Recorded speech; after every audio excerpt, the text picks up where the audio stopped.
The pumpkins lived in their patch. They had lived in the same patch for many generations. But now some of them had heard there were other ways for pumpkins to be. They might be part of the human family. They might even have a part of the city just to themselves. They might be loved. Meetings were held.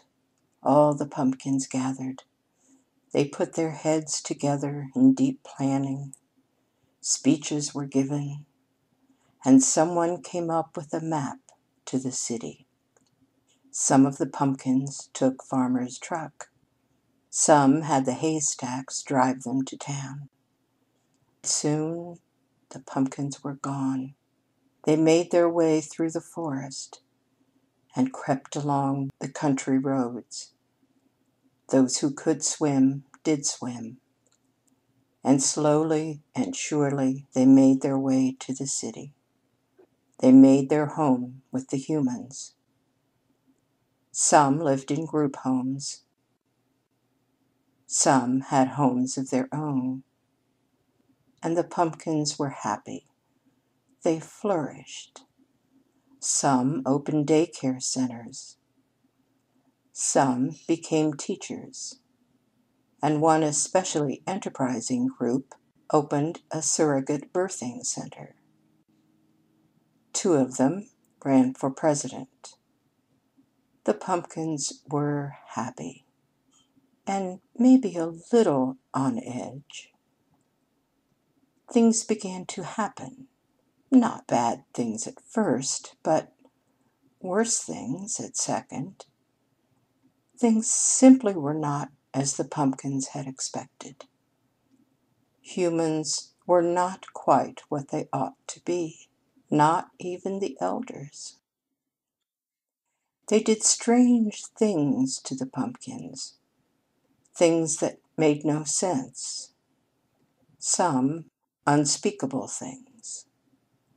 They seemed to relish the treatment of the pumpkins. They gathered in groups, they laughed and cheered on to see who could do the most damage to a pumpkin. They wanted the pumpkins to maintain their sense of humor and to stay on with them.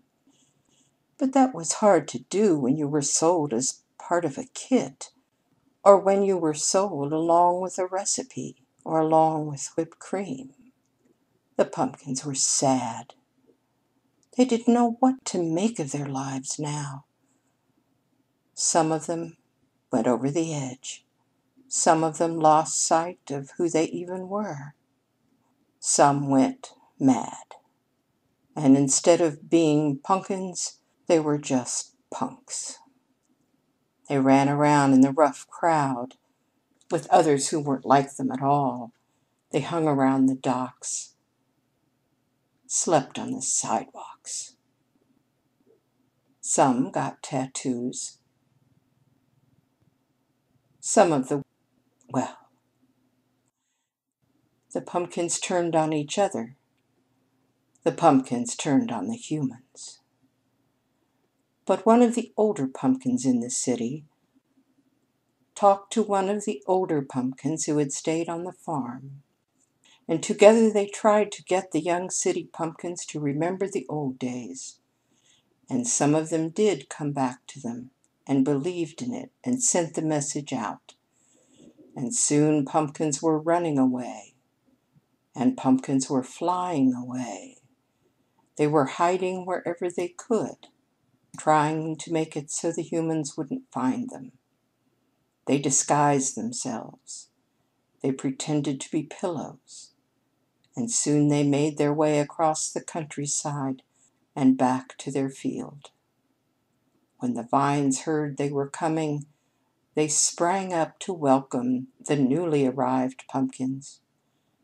And all was as it should be, and they lived happily ever after.